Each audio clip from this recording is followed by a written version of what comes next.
The fog was thick that night in Spokane, the kind that settled deep and silent, like grief that had nowhere to go. It clung to the empty lawns and flickered under the lonely porch lights of sleeping houses. Just past 2 a.m., a single grey pickup cut through the mist, its headlights slicing the stillness like a blade. Inside, behind the wheel, sat Sergeant Cole Merrick. He hadn't even realised his hand was still gripping the steering wheel, white-knuckled, though the truck had stopped. He stared at the house in front of him, a modest 2-story home with weathered grey panelling and a porch light glowing faintly, as if someone had remembered to leave it on for him. Maybe someone had. Maybe no one had. Cole was 37, lean and sharp-edged, the kind of man who didn't just carry muscle but carried weight, the kind that couldn't be seen. His eyes, once clear, now a tired green, were rimmed with the kind of shadows that came from years of seeing too much and sleeping too little. His jaw, covered in 3 days' worth of stubble, twitched slightly as he looked at the front door. He had only just returned from Guam. 6 months away on his 3rd extended mission in force, this one had felt the longest, not because of the hours or the terrain, but because of what, or rather who, he had left behind. Gunner. 7 years old now, the German Shepherd had once been trained as a therapy dog. After Cole's first wife, Aaron, died in a hit-and-run 2 winters ago, Gunner had become more than just a pet. He was the only one who understood the silences Cole carried. He was the only living thing that had seen the man completely undone and hadn't turned away. Gunner had stayed curled beside Cole's boots through every sleepless night, his fur wet from tears Cole never admitted shedding. Cole stepped out of the truck. The air smelled of damp leaves and chimney smoke. He pulled his rucksack over one shoulder and climbed the wooden steps to the front porch, the boards groaning softly beneath his boots. Reaching under the porch light, he retrieved the spare key, still tucked beneath the stone turtle Aaron had placed there years ago, and unlocked the door. The moment he stepped inside, Cole knew something was wrong. It didn't stink. That would have been easier. Instead, the house smelled sterile, cold, as though someone had scrubbed it too hard, too fast, trying to erase something. The faint scent of lemon cleaner and synthetic lavender hung in the air like a disguise. The lighting was different, too. Dim and sterile LEDs had replaced the soft, warm lamps Aaron used to love. There were new cushions on the couch. The table looked untouched. In the far corner, a vanilla candle burned steadily, its scent cloying and foreign. Aaron would have hated it. From the kitchen, a voice called out, "Cole?" Talia. She stepped into view, wiping her hands on a dish towel. Her auburn hair was pinned back as neatly as always, not a strand out of place. Her porcelain skin, her posture, everything about her said control, precision, distance. "I didn't think you were coming home tonight," she said, voice laced with polite surprise. "You didn't send a message." "Got early leave. Figured I'd surprise you," he replied, his eyes scanning the living room automatically. But something gnawed at him. There were no chew toys scattered on the floor, no familiar trails of paw prints near the patio door, no wet nose prints on the window glass where Gunner used to wait for him. "He'll be thrilled to see you," Talia added quickly. "Where is he?" "Upstairs," she said too fast. "He was being wild earlier. Knocked over a lamp. I locked him in the laundry room to calm him down. You know how he gets."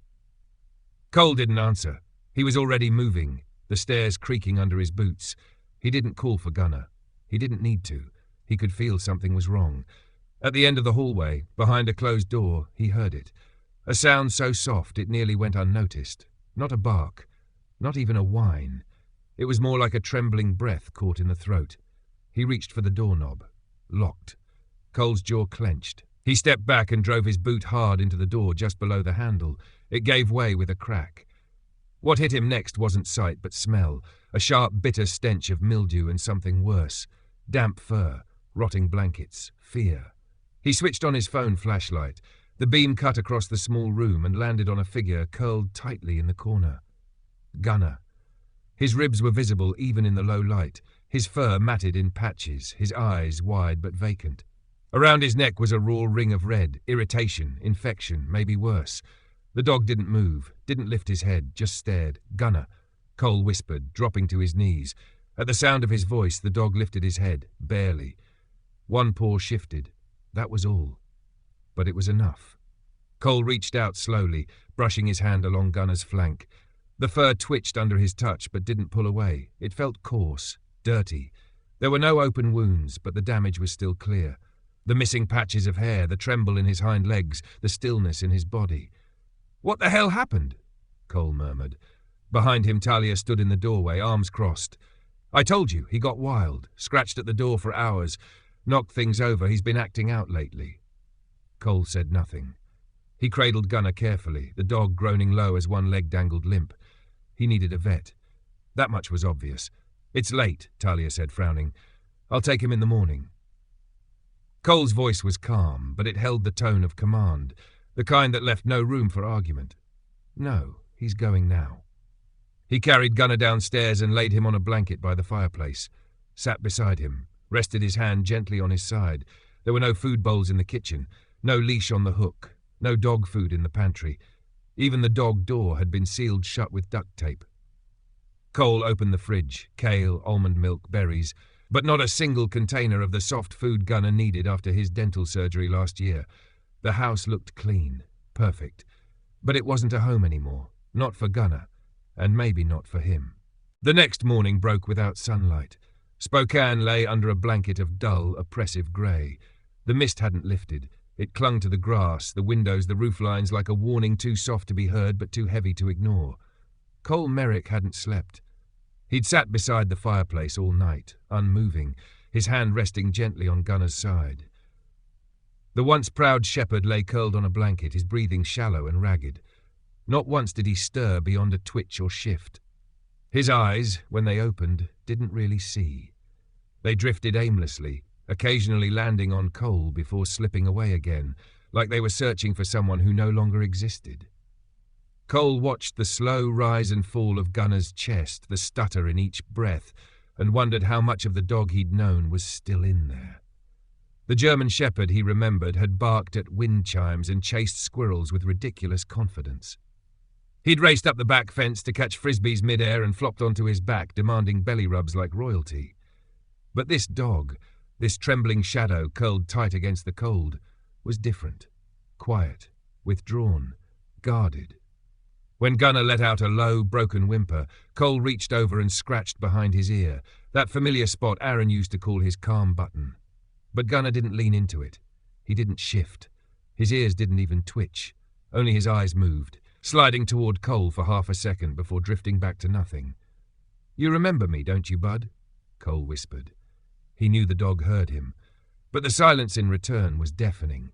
He waited another few minutes, then slowly peeled back the blanket. What he saw stopped his breath. Gunner's belly fur was thinning in patches, exposing pale skin marked by faint scrapes, the kind that didn't come from one accident, but from repetition. His paws, once sturdy and sleek, were now cracked, the pads roughened and uneven. One nail looked chipped and dark, likely bruised from pressure or impact. As Cole gently tried to lift his hind leg, Gunner yelped, breathless and sharp. Not loud, but enough to freeze Cole's hand mid-air. His mind spiraled. Memories collided. Gunner barking at the door whenever Aaron came home. Gunner pawing at Cole's chest when nightmares pulled him from sleep.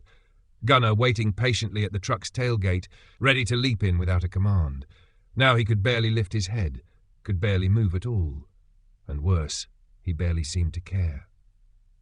By 8 a.m., Talia had emerged in full dress, charcoal blazer, pencil skirt, her red hair twisted into a bun so tight it tugged at her temples.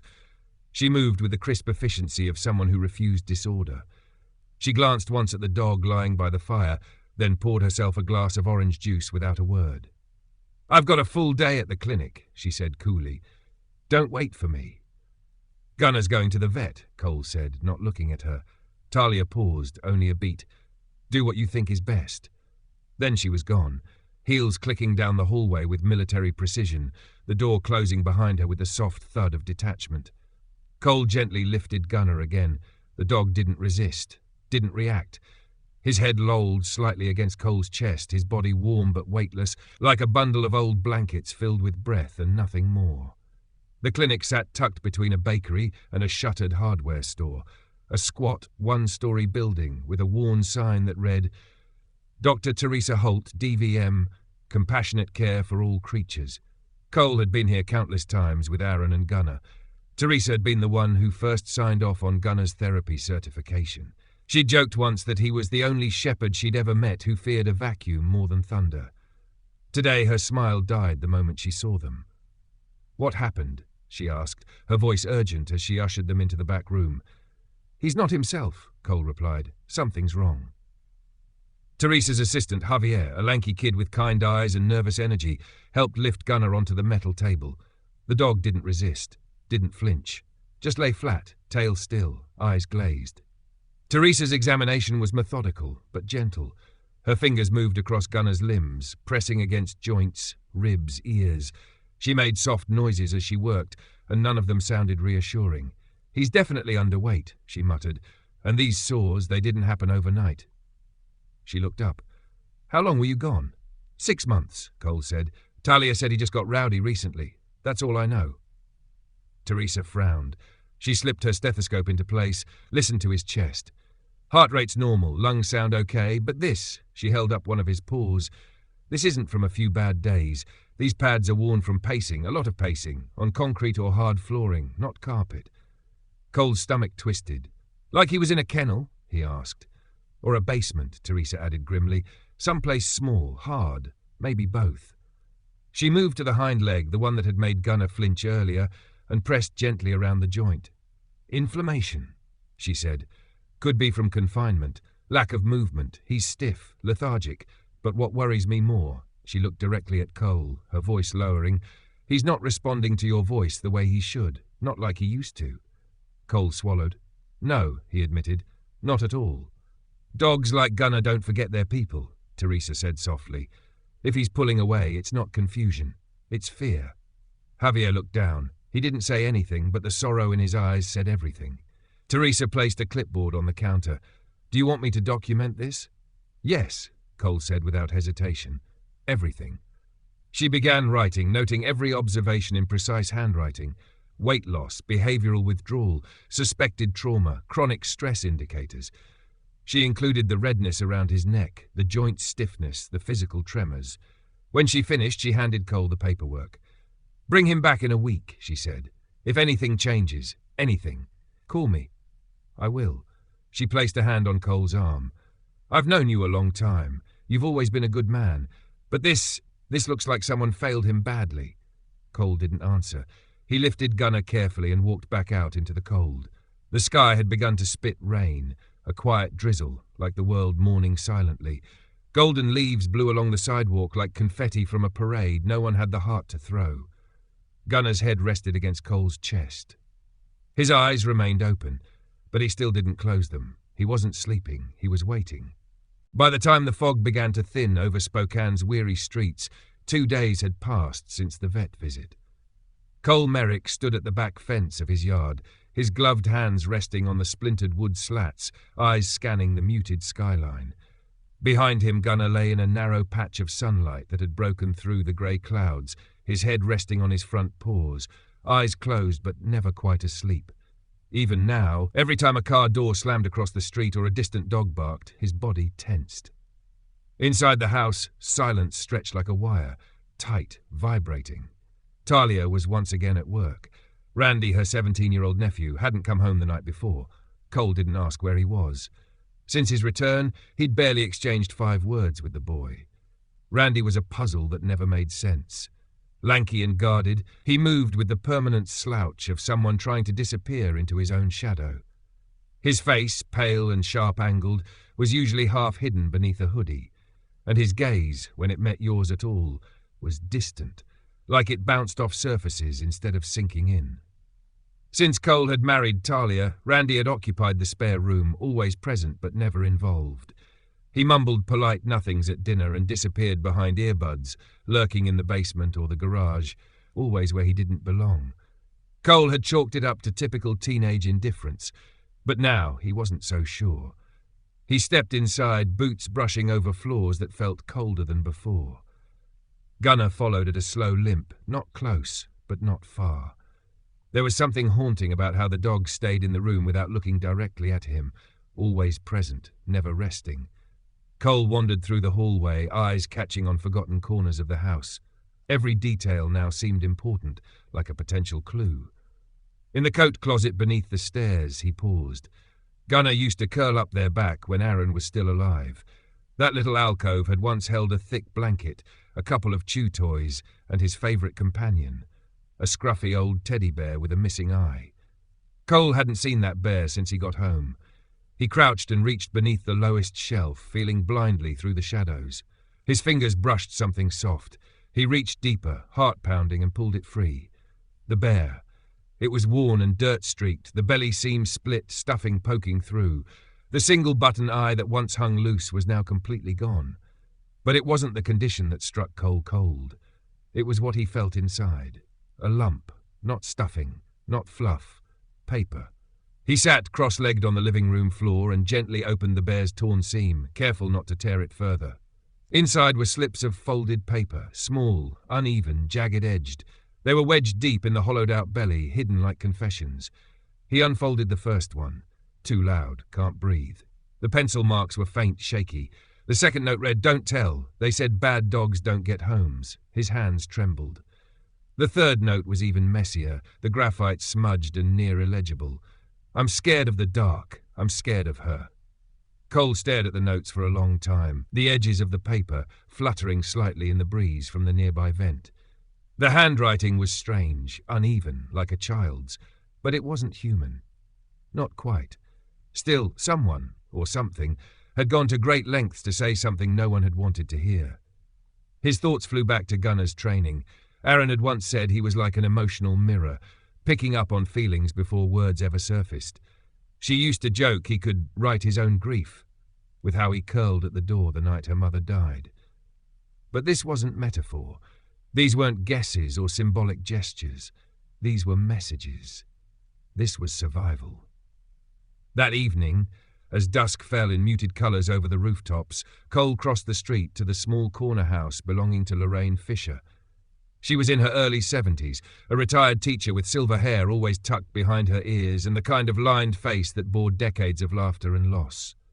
She answered the door with a cautious expression, arms folded tightly over her cardigan. "Did something happen?" she asked, her voice a soft rasp. "I need to talk to you," Cole said. "About Gunnar." She nodded and stepped aside. Her home was warm, the smell of cinnamon and old wood polish hanging in the air. A fire crackled gently in the hearth. She motioned for him to sit. "I remember when Aaron brought him home," she said, pouring tea into mismatched china cups. "That dog used to chase my hydrangeas like they owed him money." "He hasn't been the same," Cole replied. "Since I got back, I think something happened to him. Something bad." Lorraine lowered herself into the armchair across from him. She cradled her teacup between thin fingers, eyes distant. "I've heard things," she admitted after a long pause, "but I didn't know what to do." "What kind of things?" "Whining, long, awful howls, usually after midnight. At first I thought it was the TV. Randy always has it blasting. But some nights, it wasn't a show, it was pain. That kind of sound, you don't imagine it. One night I heard banging like someone was kicking the back door, or locking something in." Cole swallowed hard. "Why didn't you say anything?" Lorraine's gaze dropped. "Because Talia has friends on the HOA, because her uncle's a retired city inspector, because the one time I asked if everything was okay, she smiled at me like I'd lost my mind. Said Gunnar had sensory issues, made me feel like I was crazy." She looked up again. "And because I was scared." Cole nodded slowly. "Thank you for telling me." As he stood to leave, Lorraine placed a hand on his arm. "That dog," she whispered, "used to look like he had something to protect. Now he looks like he's just hoping someone notices he's still there." Cole returned home as the streetlights flickered on. Talia wasn't home. A note on the fridge. Clinic ran late. "Don't wait up." Randy's door was shut tight. Light spilled from beneath the crack, accompanied by the faint, pulsing rhythm of whatever video he had on repeat. Cole didn't bother knocking. Instead, he walked to the fireplace, where Gunnar had retreated once again. He knelt and pulled something from his pocket. The bear. Now clumsily stitched closed with black thread, sealing in the secrets it had once held. He placed it gently beside Gunnar. The dog sniffed it once. His ears twitched. He didn't take it, but he didn't turn away either. Cole leaned closer, voice just above a whisper. I'm listening. Outside, the sky deepened into iron, and inside that house, the walls, once silent, began to breathe again. Not with noise, but with truth, and truth never stayed buried for long. The sky over Spokane had turned from steel grey to something darker, heavier. Clouds pressed low, and the streetlights cast halos through the thickening mist as Cole Merrick parked his truck outside a nondescript garage on West Sharp Avenue. To any passerby, the building looked like nothing. A shuttered maintenance shed wedged between an auto shop and a rundown appliance store. But Cole knew better. This was Marcus Chang's place, or at least the part of it the city didn't advertise. Cole hadn't seen Marcus in over a year, not since his old friend had traded his Army K-9 unit badge for a quieter role at the Spokane Animal Welfare Enforcement Division. Now Marcus spent most of his days behind spreadsheets and case files, but underneath the civilian title, he was still the same man Cole had deployed with twice, sharp, efficient, and loyal to the bone. Marcus was already waiting inside when Cole walked in. His shoulders were broad, his black hair cropped short, and the sharp lines around his eyes seemed deeper than before, not from age, but from the things he'd seen and couldn't unsee. He wore jeans and a faded hoodie, but his stance remained military, upright, alert like he was still scanning the horizon. "You look like hell," Marcus said without preamble. "Been sleeping with one ear open," Cole replied. They didn't shake hands. Instead, Marcus motioned to a battered workbench where a small spread of gear had been laid out. A micro-recorder the size of a button, a collar tag embedded with GPS and audio pickup, a USB drive disguised as a plastic dog whistle. "You sure about this?" Marcus asked, sliding the collar tag forward. "This isn't casual surveillance. If they find it, you're not just the pissed-off husband. You're the guy spying on his own family." "I'm past caring how it looks," Cole said flatly. Marcus studied him for a beat. Then he handed over the tag. "It's synced already. Uploads to a secure cloud I manage. I'll send you the login tonight. Just keep him near the router at night. It'll push everything automatically." Cole pocketed the gear without hesitation. "I need proof. Audio. Something real. I don't know who's doing it. Talia, Randy, maybe both. But I know it's not just neglect. It's fear. I've seen it in him. I need to catch it." Marcus's expression hardened. "Then let's catch it." He paused at the doorway. "And Cole, if what you get is bad, I mean really bad, you call me first. Don't do anything stupid." Back home, the house was quiet. Too quiet. Talia's coat was gone from the hook and her car was missing from the driveway. Randy's door stood ajar, his usual barrage of online videos murmuring in the background. Cole ignored both. He found Gunnar lying in his usual patch of afternoon sun, the worn, stuffed bear now tucked beneath his chin. The dog lifted his head as Cole approached, eyes wary but steady. "I've got your back now," Cole murmured. He knelt beside him and removed the old collar, replacing it with the new one. The tag looked ordinary, just another circle of metal, but inside it held the key. That night, Cole pretended to sleep early. He left the lights off in his room, lay fully dressed on top of the covers and waited. Talia came home around 9. Her steps were light, her voice absent. She didn't check on him, didn't speak to Gunnar. Randy's door thumped shut sometime after, followed by a muffled string of curses and the drone of headphones. Cole didn't move. He let the house fall into its usual rhythm, the shifting floorboards, the ticking thermostat, the invisible weight that crept in after nightfall. Just after dawn, Cole rose. The air was still, the world outside blanketed in fog. He connected his phone to Marcus's secure app and checked the dashboard. One audio file had uploaded overnight. Timestamp 1:24 a.m. He plugged in his earbuds and hit play.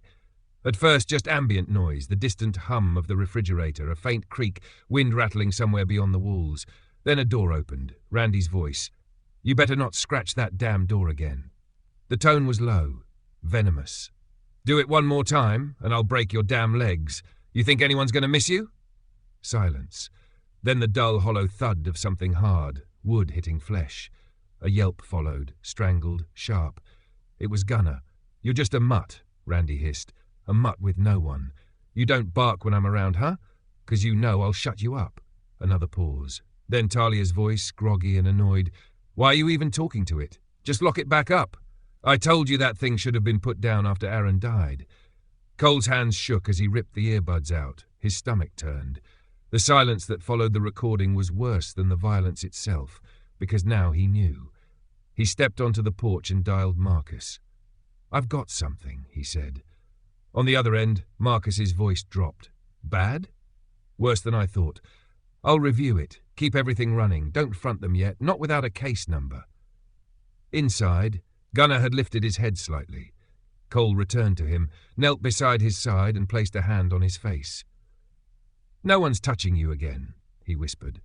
That afternoon, Randy left the house in his usual slump-shouldered saunter, earbuds in, hoodie up, shuffling down the block like he belonged nowhere. Talia left an hour later, tossing a vague excuse about running errands over her shoulder. Cole stayed behind and searched. He moved room by room, slow and methodical. He wasn't just looking for answers now. He was gathering evidence, the kind of evidence that spoke louder than bruises. In the hallway, he crouched near the baseboard by the laundry room. There, faint but unmistakable, were claw marks. Not a few, but dozens. Scratches etched into the wood like the frantic notes of someone begging to be let out. On the bottom edge of the laundry door, he found a faint reddish smear. Dried, faded. But there, in the utility closet, behind a bag of detergent, he found a short piece of plastic pipe. The end was cracked, fractured inward like it had struck something or someone. He snapped a photo. Then another. The house was full of small secrets, details overlooked, signs ignored, but not anymore.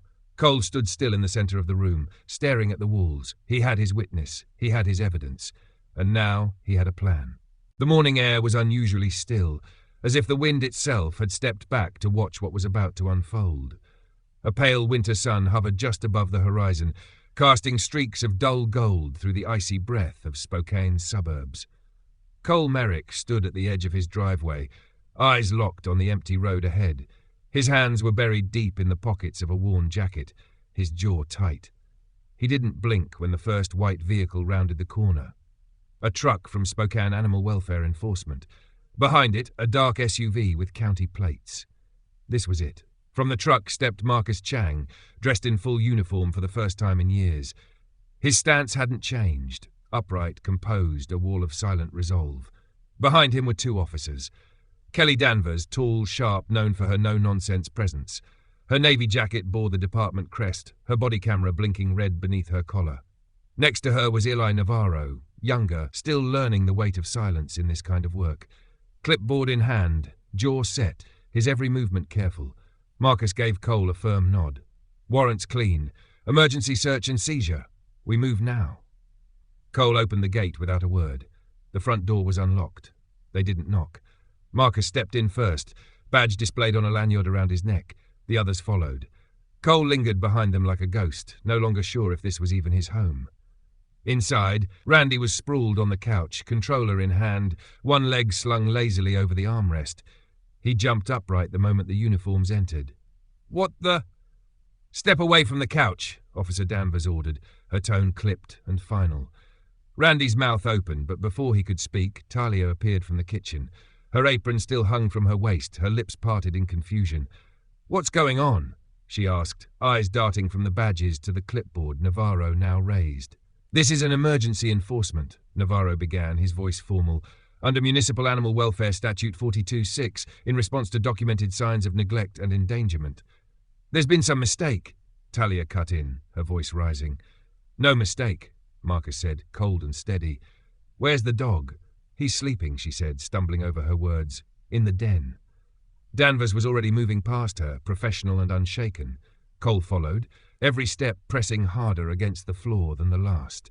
They searched room by room, the laundry room, the hallway closet, both empty. It wasn't until Danvers opened the door to the garage that the air shifted. The cold concrete floor spread out before them, shadowed and still. In the back corner, half concealed behind stacked paint cans and a rusting bicycle frame, sat a metal crate. No bedding, no padding, no food or water bowl. Inside, curled into himself so tightly he looked like nothing more than bones wrapped in fur, was Gunner. He didn't bark. He didn't growl. He only looked up. But when his eyes met Cole's, something flickered. It wasn't fear, not entirely. It was recognition, a trembling thread of light.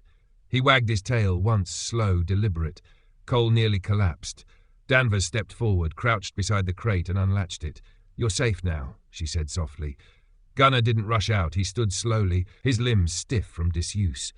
He took 2 hesitant steps and then, with no hesitation, walked straight into Cole's arms. The dog pressed his head against Cole's chest, not just resting, leaning, trusting. Behind them, the living room erupted in voices. "What the hell is this?" Randy shouted. "You can't just barge in here." Navarro was already beside him, guiding him gently but firmly away. "You are not under arrest, but you are required to remain in this room until the investigation concludes. If you attempt to leave, we will detain you." "I didn't do anything," Randy barked. "Then you've got nothing to hide," Marcus said, stepping in, his voice cutting through the noise like a blade. Talia stormed forward, her eyes flashing with fury. "This is insane! It's a dog, Cole! Just a dog!" Cole turned slowly, Gunnar still in his arms. His voice was quiet but unshakable. "He's not just a dog. He's the only living thing in this house who never lied." Talia froze. Her mouth opened, but the words never came. Her hands trembled. Outside, the wind began to rise. Officer Danvers snapped photos of the crate, the floor around it, and the faint claw marks etched into the concrete. She bagged 2 pieces of dry kibble wedged under the door, collected fur samples, noted timestamps. Navarro filed everything into a folder labelled Merrick, Gunnar, Emergency Extraction. When it was done, Marcus approached Cole. "We'll take him to the city shelter first, for assessment and secure housing, but I'm filing for immediate guardianship transfer. Based on your background, prior ownership, and the evidence, you'll get him back within 72 hours. "I'm not letting him out of my sight," Cole said. "Then ride with us." Cole nodded. He stepped into the back of the truck, Gunnar in his arms. The dog was too light, too thin.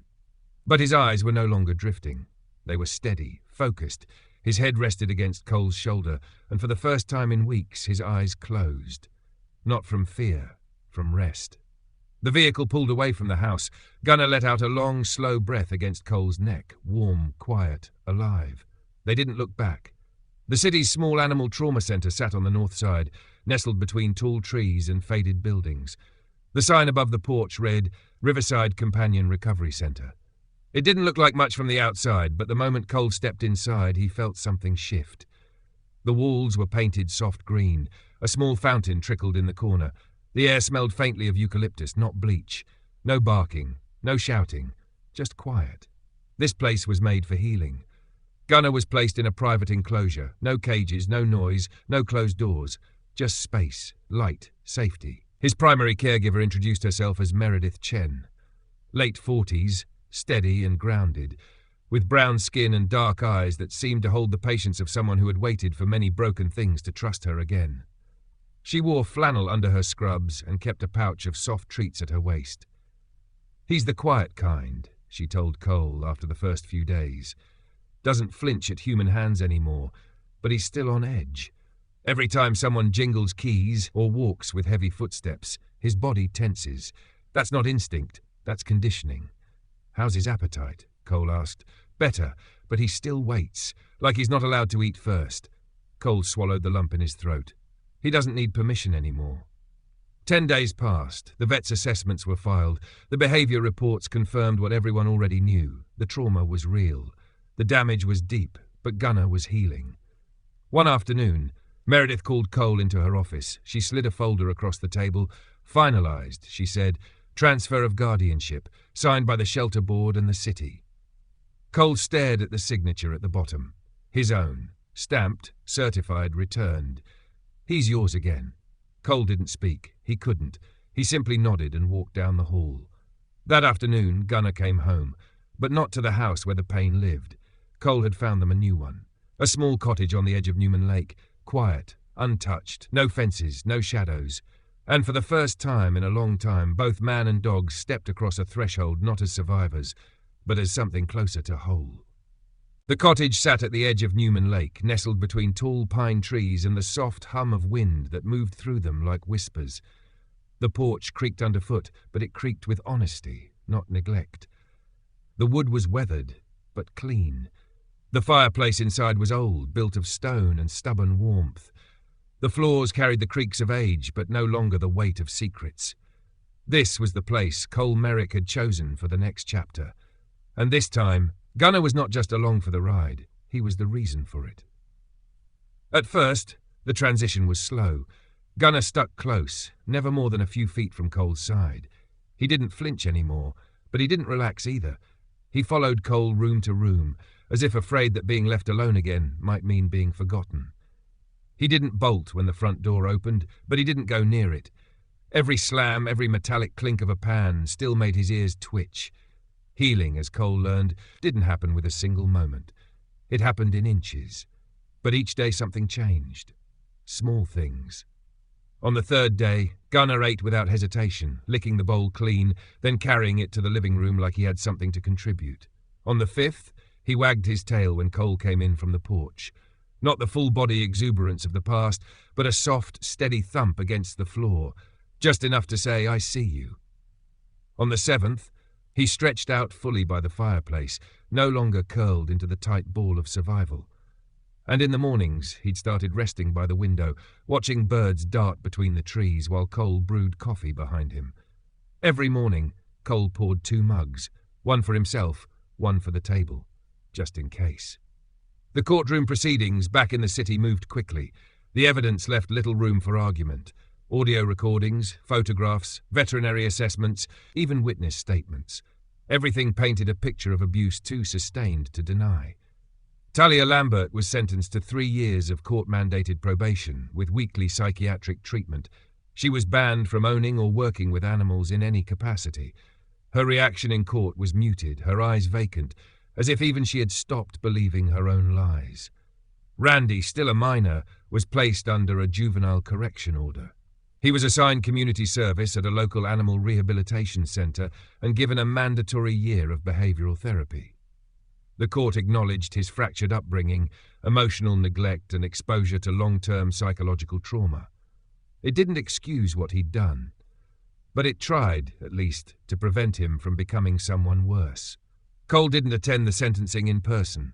He didn't need to. He was already somewhere better. He no longer thought about justice in terms of punishment.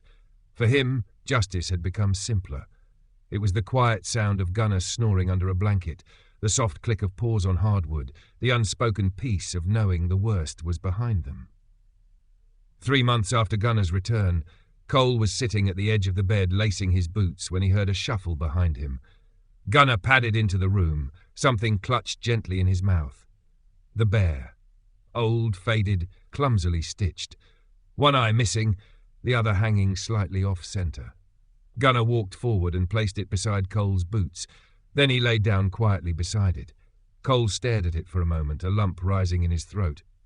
"You found it," he said softly. Gunnar didn't respond, not with sound. Instead, he nudged the bear forward with his nose. It wasn't a gift. It wasn't even a request. It was a return. That night, Gunnar slept at the foot of the bed, his body stretched comfortably across the floor. The wind from the lake brushed against the cabin walls, soft and rhythmic, like a lullaby written just for them. The wood creaked gently under shifting weight. The house didn't feel haunted anymore.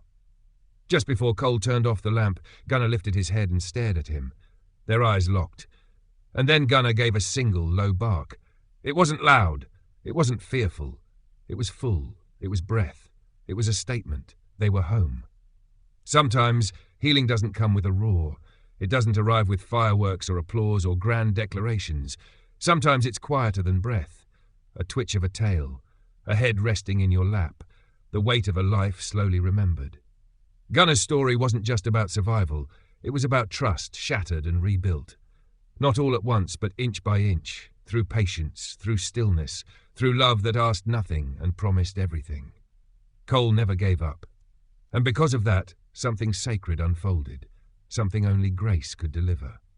In our lives, we pass by quiet cries every day, in animals, in people, in the silences between sentences. We assume if someone isn't shouting, they must be fine. We assume that wagging tails mean happy hearts, that politeness means peace. But we forget how much can be hidden behind quiet. Gunnar reminded us. He reminded us that sometimes the ones who need help the most are the ones who've been trained to make no sound at all. So let us be the kind who listen anyway, the kind who wait, the kind who act. Not because the world is watching, but because someone always is. And sometimes that someone is four-legged, scarred and silently hoping that this time the door won't lock behind them. May God bless every soul who opens their heart to the voiceless. May your homes be filled with a kind of peace that asks nothing in return, and may you never walk past pain disguised as silence without turning back. Because love, when it listens, rescues more than bodies. It rescues the soul.